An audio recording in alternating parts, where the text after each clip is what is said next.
And God bless my hometown of Houston.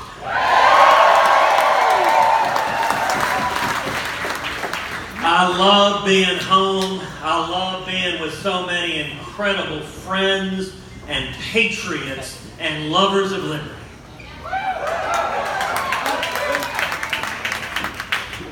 You know, when I was a kid, my dad used to read me bedtime stories every night before I went to bed. We'd sit down and he'd read me stories of great adventurers, of heroes of Texas history, of heroes of American history. I suspect most of y'all had exactly the same experience. And you know, all of us when we were little boys and little girls, we'd go to bed imagining fighting alongside Davy Crockett and Jim Bowie at the Alamo. We'd wake up, we'd go to the movies, and we'd imagine that we could be as tough as Chuck Norris. I'm not sure that's possible. But you know, there comes a time when we all grow up and our moms and dads close the storybooks. And we get older and we marry and we have kids. And as the scripture says, we put aside childish things. But I'll tell you, in the 5 years I've served in the Senate, I have been incredibly privileged to meet exactly the same sorts of heroes that we dreamed about as kids as everyday Texans all across this great state. For every man and woman who serves this nation as a soldier, a sailor, or airman, a Marine, or Coast Guardsman, they're heroes.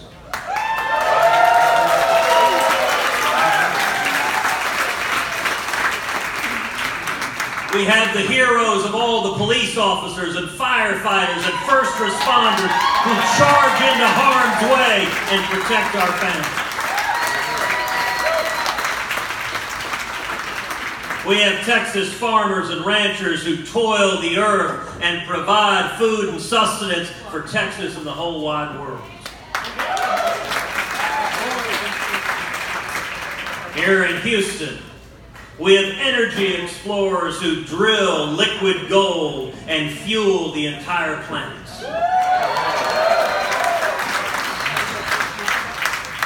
We have small business owners who create jobs and opportunity and expands horizons.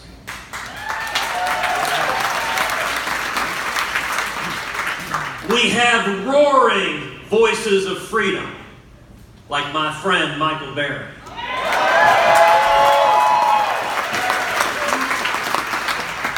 You know, Michael doesn't have a soft volume. Michael doesn't have a slow speed. When it comes to defending liberty, Michael Berry is full throttle, and Texas is grateful for it.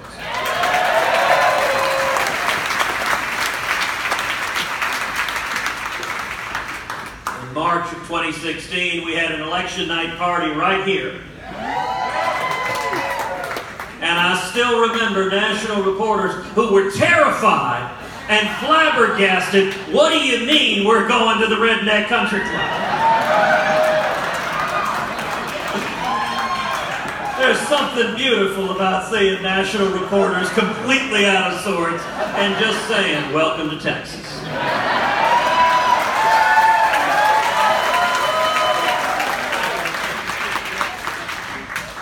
And you know, where heroes really come to the fore, where you see what they're made of, is in times of crisis and adversity.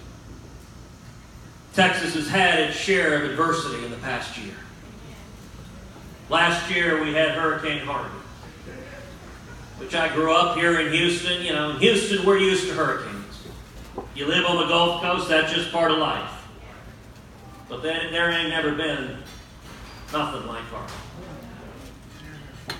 It came in slamming South Texas, 135 miles an hour, slamming Corpus and Victoria and Rockport, Port Aransas and Aransas Pass and Refugio, and tearing homes and businesses to shreds. Then it moved north and east over the city of Houston. And it stayed and stayed and stayed for 4 days, like your in-laws at Christmas. It didn't have the good sense to know when it should move on. It dumped 52 inches of rain on the city of Houston. And then it moved east and it slammed Beaumont, Port Arthur, and Nederland and Orange, all the way from Corpus to Louisiana. 250 miles of devastation. But you know, when you look back at Harvey, the legacy of Harvey is not the loss, it's not the devastation, it's not the homes that were lost, the businesses that were lost. The legacy of Harvey are the incredible heroes. The police officers and firefighters and first responders who leapt forward to save the lives of their fellow citizens.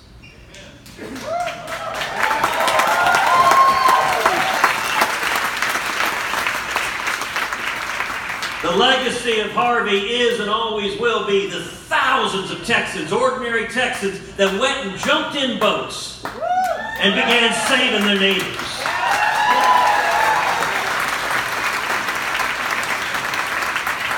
Rednecks in bass boats.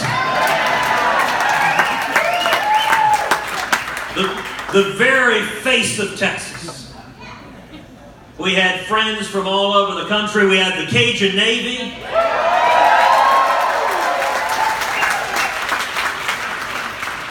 And you know the wonderful thing about all that is when people were being rescued, people were being pulled from harm's way, nobody stopped and said, "What color are you?" Nobody cared where you were from, what your background was. Nobody cared if you were Republican or Democrat. All they cared about is you're a Texan, you're in need, and we're here to save you.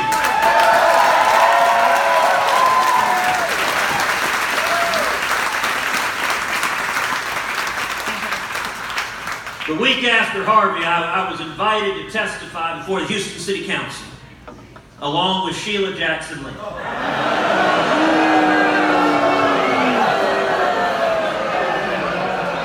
Now look, Sheila and I agree on just about everything.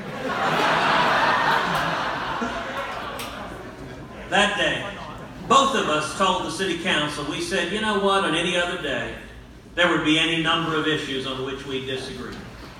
But today, we're all Texans. Today, we're all Houstonians. We're standing as one, and this city and this state will come back.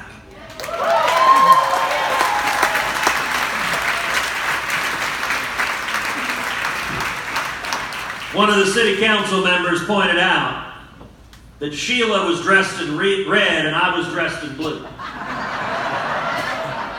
So we proceeded spontaneously to both hug, which may have simultaneously ended both our political careers.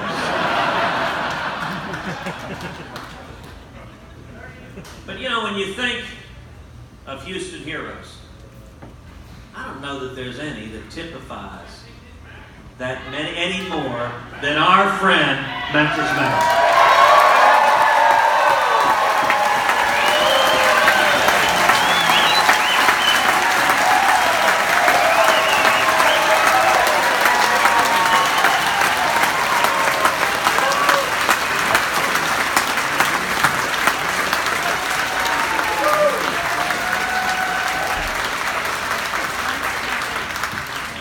Now, Mike just finished throwing out the opening pitch at the Astros game.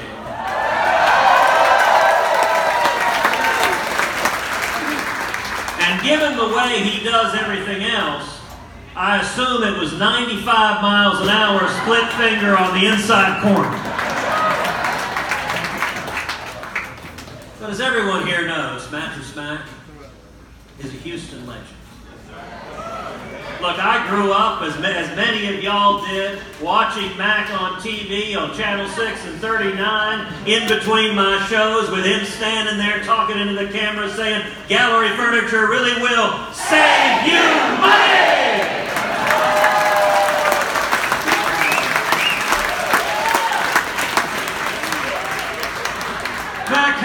business leaders could have the entire Redneck Country Club chanting your advertisement from decades ago.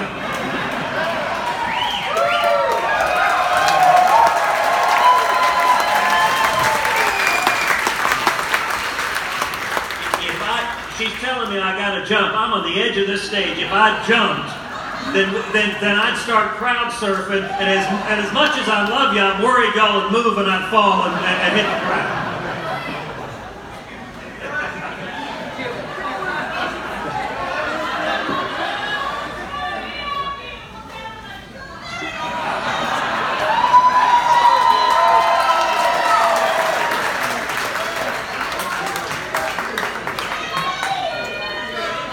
That's what helps me stand strong every day.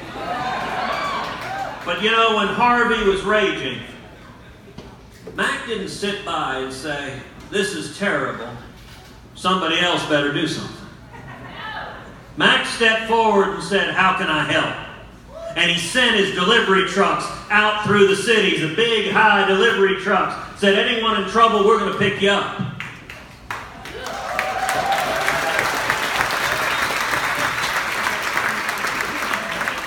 You know, Mac, during that storm, I was visiting a lot of the different shelters in town. I was down at the NRG Center. I saw this older woman who was there. She was on oxygen. And she used a walker. And I went and visited her, and I said, you know, how are you doing? I said, what happened? How's your home? I tried to ask everyone that. She said, well, it's all underwater. And I said, well, what happened? She said, well, the water started rising, and I came out. She came out with a walker. She said she's in 3 feet of water trying to push through with her walker in 3 feet of water. Now, my mom, who's been my best friend since I was a child, uses a walker. And all I could imagine is how incredibly difficult it would be for my mom to try to make it through 3 feet of water with water rushing around, how scared she was. And I said, well, how did you get here? And she said, well, a gallery furniture truck came up and helped me in and pulled me out of the street and brought me to safety in dry land.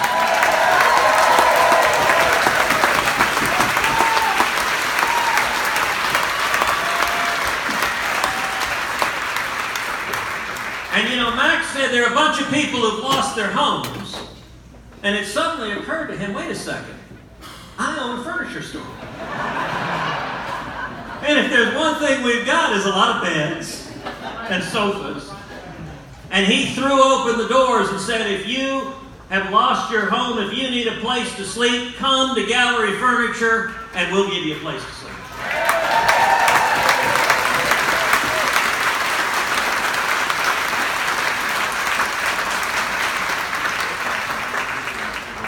He fed them, he gave them a place to sleep, he gave them a sanctuary. That's Texas. That's the spirit of Texas. That's who we are. You know, another example of tragedy in the spirit of Texas. We all remember the horrific shooting in Sutherland Springs. The worst church shooting in the history of the country. I was there the day after that attack. I stood in that sanctuary. That small country church. The sanctuary is much smaller than this room we're in right now. Over 450 rounds fired in that church. Shattered glass everywhere. Shattered wood everywhere. Church pews tossed. Everywhere you looked as people ran in terror and hid. Blood everywhere. Shattered cell phones on the ground covered in blood. It's the most horrifying thing I've ever seen in my entire lifetime. But once again, as horrific as Sutherland Springs was, the story of Sutherland Springs is not the loss, it's not the horror, it's not the evil that we saw that day. The story of Sutherland Springs is how the community came together and unified, and how the community rose up and stood as one in the face of that disaster.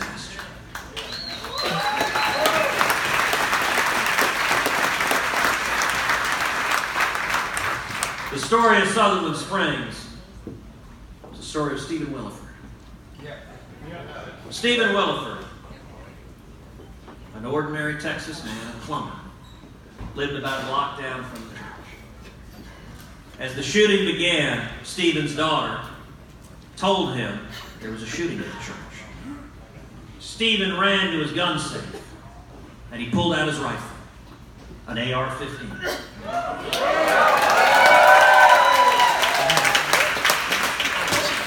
And Stephen ran down to the church. He ran barefoot. He didn't even take time to put his shoes on. He sheltered behind a pickup truck across the street from the church. The shooter inside was executing people one at a time. And Stephen yelled out to the shooter as he was preparing to shoot a young man. The shooter stopped, went outside to engage with Stephen. The shooter was wearing body armor. He began firing at Stephen. I stood by that pickup truck covered in bullet holes. The house behind Stephen covered in bullet holes as the shooter was firing at him. But Stephen is an NRA rifle instructor.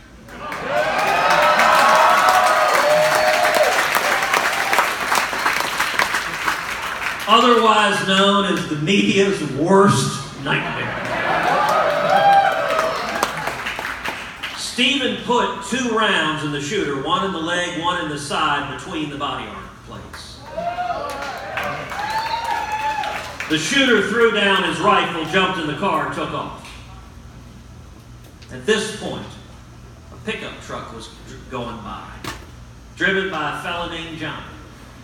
Now, Johnny and Stephen didn't know each other. I want you to picture this scene. Stephen's standing there, white hair, a white beard, barefoot, waving an AR-15, yelling, "Hey, some guy shot up the church." And what does Johnny say? "Hop in, let's go get him."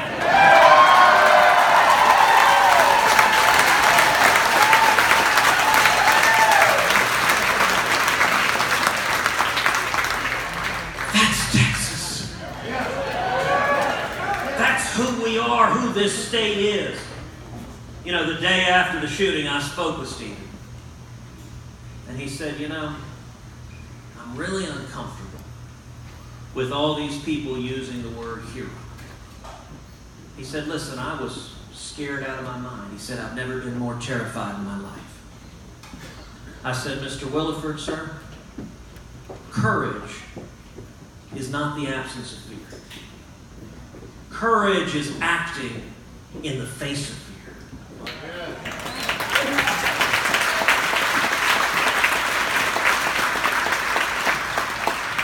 And I said, just today, a half dozen law enforcement officers have told me a lot of lives were saved because you acted. There are husbands and wives and mothers and fathers and sons and daughters that are hugging and kissing their loved ones today and breathing air because you acted and you risked your life and you saved theirs.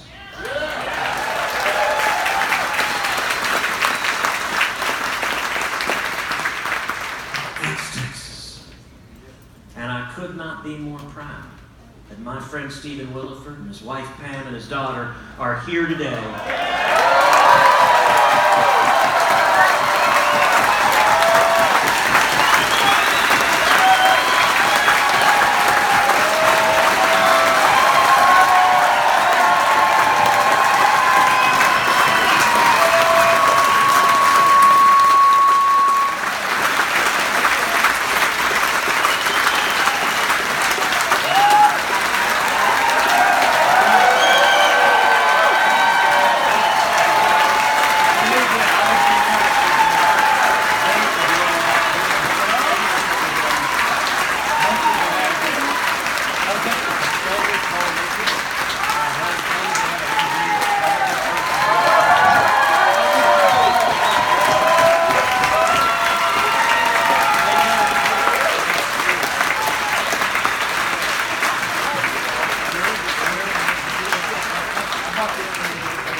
Stephen, we love you, we admire you, and Davy Crockett's got nothing on you.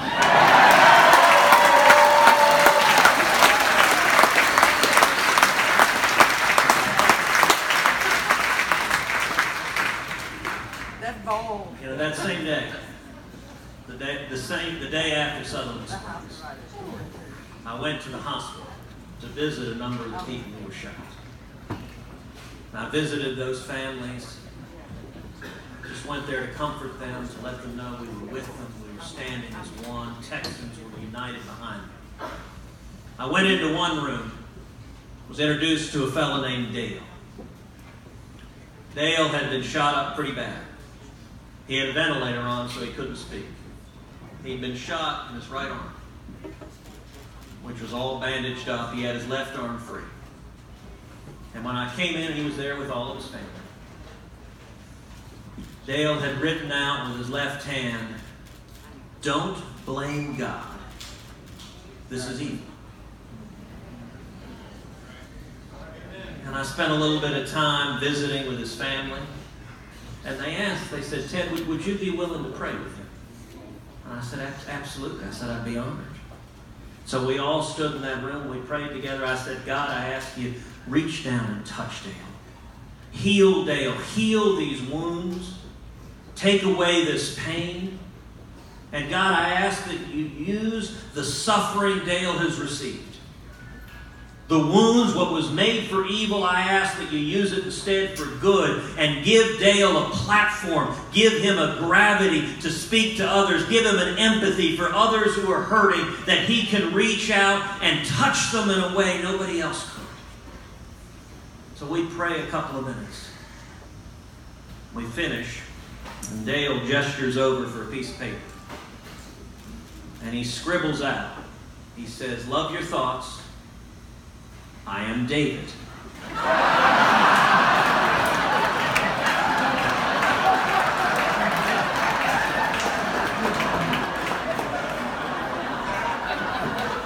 And I look at the commanding general. We're at BAMC, Brooks Army Medical Center. I look at the general. I say, "General, you told me his name was Dale. You threw me under the bus."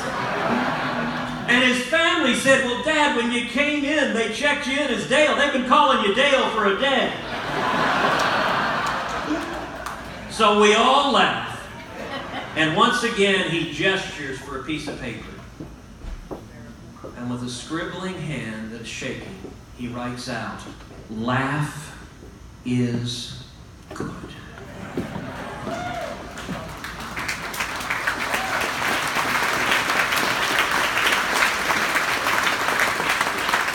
That's Texas. And I'm incredibly proud that we have here today my friend, Dave Holback. Dave, where are you? Dave and his son.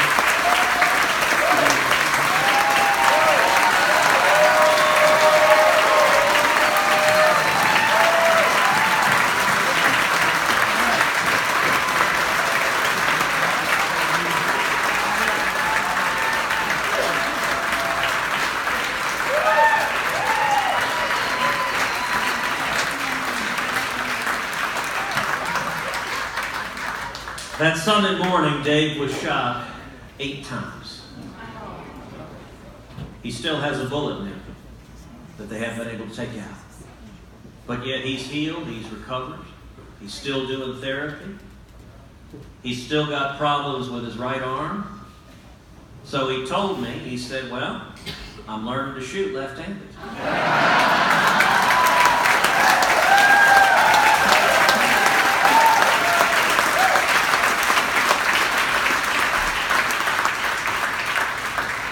And I'll tell you, Dave and Stephen had never met prior to this shooting.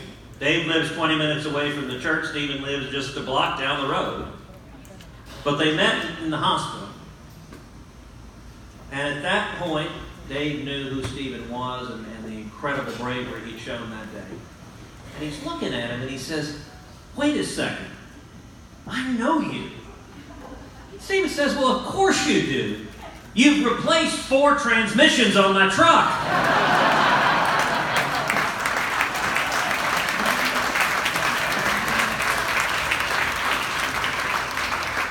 And his wife immediately turns to him and said, "Oh shoot, he's here to complain." But that's Texas.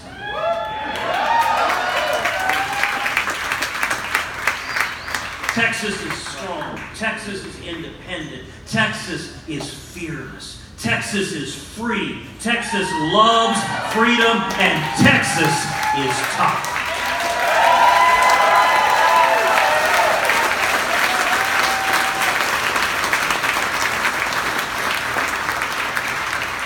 We don't sit around waiting for some other guy to fix the problem.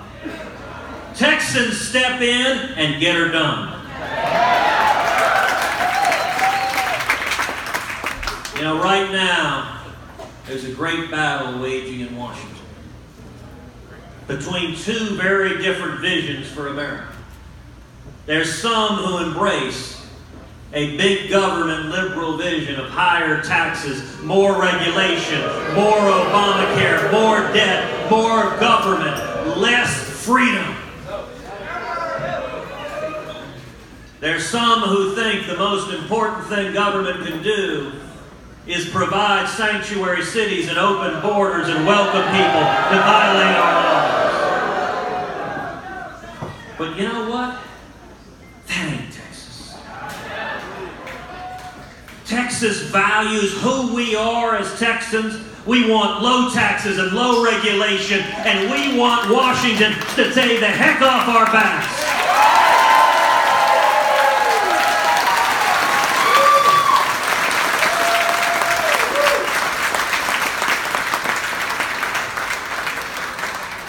We want to defend the Constitution and the Bill of Rights. We want to see the First Amendment, free speech and religious liberty. We want to see the Second Amendment and every amendment enforced in the Constitution.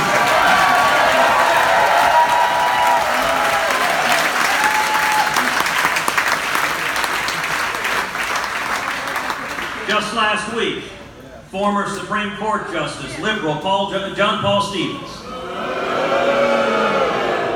came out publicly advocating that we repeal the Second Amendment. The New York Times editorial board has also publicly advocated that we repeal the Second Amendment. Let me tell you something. There are a whole lot of Washington Democrats who agree with them. You know, this morning we did an event in Beaumont. We started this tour in Beaumont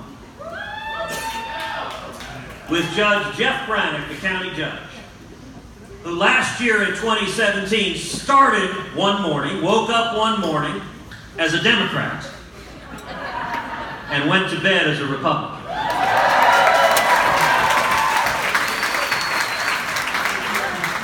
And he wrote a letter to the people of Jefferson County explaining why he had switched, and he said, the Democratic Party I used to know has abandoned me.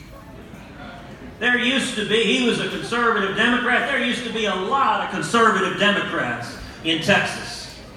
You go on down to South Texas, you go down to Hispanic voters in South Texas, almost all of us were conservative Democrats in Texas. And then something happened. The National Democratic Party abandoned conservative Democrats, and conservative Democrats found themselves without a home. And more conservative Democrats are coming over and saying that National Democratic Party of the extreme left doesn't represent me. The dirty little secret is there are a lot of Washington Democrats that agree with John Paul Stevens in the New York Times, and they want to repeal the Second Amendment. They're just not as brave or truthful or candid enough to admit it. This election's about choices. 5 years ago, the men and women of this room elected me to serve as your United States Senator.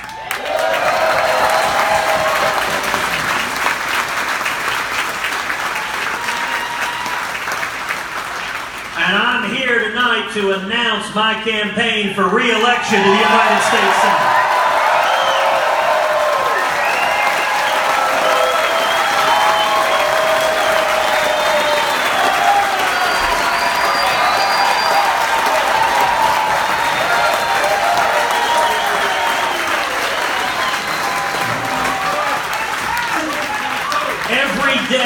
Senate, I have been proud to work hard to honor my promises to the men and women of Texas. I have worked hard every single day in the Senate to defend the United States Constitution.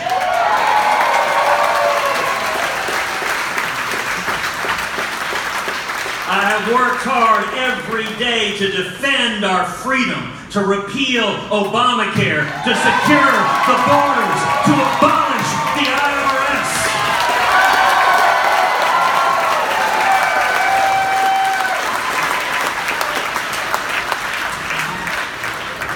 Texans are strong, independent, and we love freedom. Texas is tough, but you know, freedom doesn't defend itself. There are 50 states in the Union, but there's only one Texas.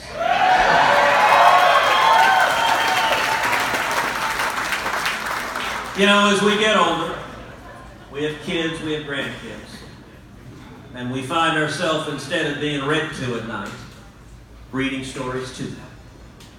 And we'll continue to read the stories of Colonel Travis, the brave heroes of the Alamo, the brave heroes of the American Revolution. But you know what? We'll also be telling them stories of everyday heroes throughout Texas. We'll be telling them stories of Stephen and Dave and Mac.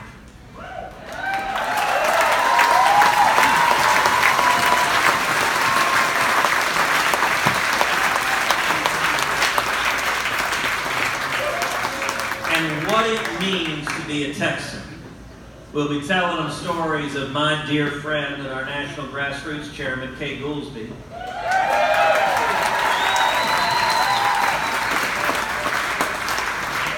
whose birthday it is tomorrow. She's turning 29.